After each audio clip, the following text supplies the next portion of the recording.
Hi guys, welcome back to my channel. It's the Cooking Nurse, and in today's video we are going to be making beef stew.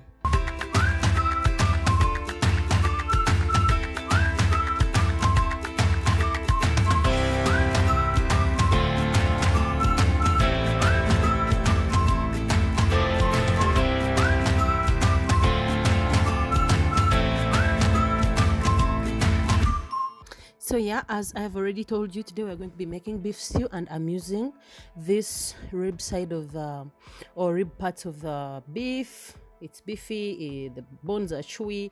I really love bones, you know that. So we have our beef that is already washed. We have some green capsicum, we have Irish, we have our tomatoes, fresh tomatoes, we have red onions, and then we have carrots. Then we have here some cooking oil, soy sauce, and then we have our spice plate that has some beef Royco cubes, seasoning cubes. We have curry powder, we have black pepper, and some salt. And this is the curry powder I'm actually using, the original and genuine one. It's a combination of a lot. If you have this in your area, you can read on it. So I'm just going to mix these into my beef. Now this is not like the way I've been doing this, like it's not the way I usually cook my beef, but yeah, it turned out once right. It saves time and it's really effective. Like all the spices get in there and the beef stew is really super tasty. So I'm just going to put in everything in there and then mix it properly, and I'll let my beef sit. You can do this overnight, you can do this anytime, because basically I'm just going to do this, and in like 20 minutes I'll be going onto the fire. So I've chopped everything now into the sizes I want to work with, or shapes. Yeah, I have some chopped capsicum, and I added in some garlic, 2 cloves of garlic into my onions. Okay, so once everything is chopped, now I'm going to the cooking part. Onto my pot, I'm just going to pour my meat or my beef mixture, and then I'll cover this up and let it simmer on medium high heat until everything has boiled down.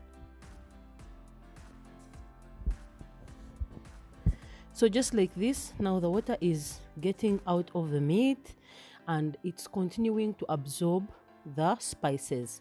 The water is going to reduce to a much lesser volume, and then finally it's going to be all gone, evaporated, and you just stay with the fats and the oil that we had added in the first, and some of the meat is going to be falling off the bones. First of all, the beef or the meat is really super seasoned. Like all the seasoning, all the spices and everything you put in is inside, it's absorbed. Like you cannot have a bite on this piece and there's nowhere you cannot feel the taste or the flavors of the spices we used. As you can see, the water has really reduced, some of the meat has fallen off the bones, and here we are with our tender beef that is waiting to be transformed into stew. So guys, this is one of the easiest ways. If you don't know what time to put in which spices, or if you don't have time to put a lot of spices, then you can just use a few that you have at home and then you're good.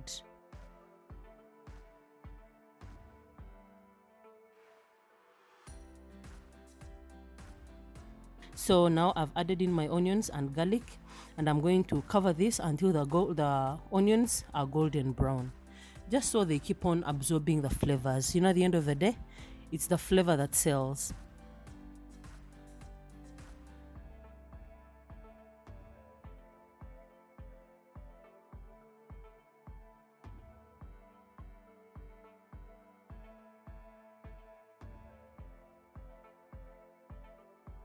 As you can see, the onions have sauteed and they are low-key golden brown. So now at this stage, I'll add in my tomatoes, my chopped tomatoes. You can grate your tomatoes, you can use canned tomatoes, anything, or tomato paste. You also can add it in there for more color and texture. Yeah, but I didn't have that, so this is a minimalist beef stew, something you can just do at home. maybe a quick fix, if I can say.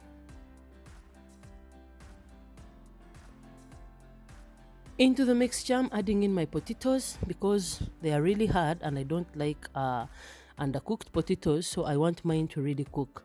So I'm just going to put them in, and they are going to go down, or they are going to cook together with the tomatoes, as they also make us some gravy. So potatoes are going also to take up the same flavors, the same seasoning that we put in the beef before, and they will just be cooking in there.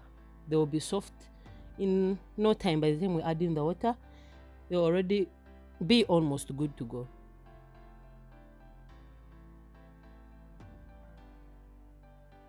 So we keep on turning until the tomatoes have started breaking and mixing properly.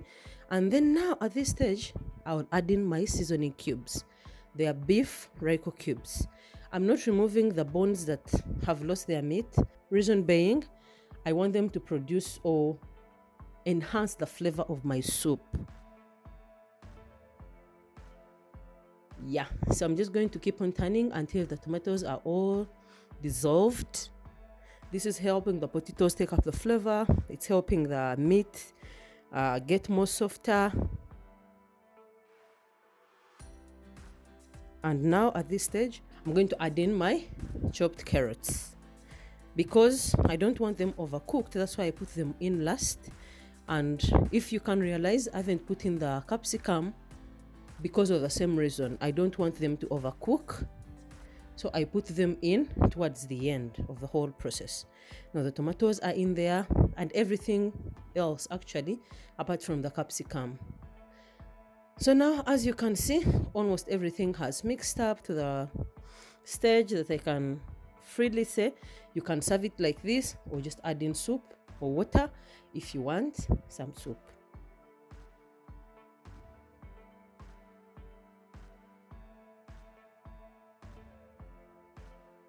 Add in my green capsicum or green pepper, give it a mix, and then on the other side I'm going to mix a tablespoon of cornstarch into a bowl of water, and then I'm going to put it in as soup.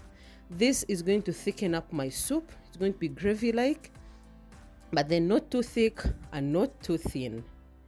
So yeah, that's why I am using cornstarch in my water. If you don't have cornstarch at home, you can just use ingano. You can use wheat flour, yeah, baking flour. Just mix that. A tablespoon is also good. So we're just going to cover this or add in some little water and then cover it. At this stage, you can also test for salt. If it's enough salt that you want, then you can cover it, or if it's not enough salt, add in at this stage and then let it simmer on medium-low heat until it's ready for like 10 minutes. So now our beef stew is ready, and yeah, thank you so much guys for watching. I hope you liked the video. Please subscribe, please don't jump ads. Okay, I'll see you soon in my next video. Bye.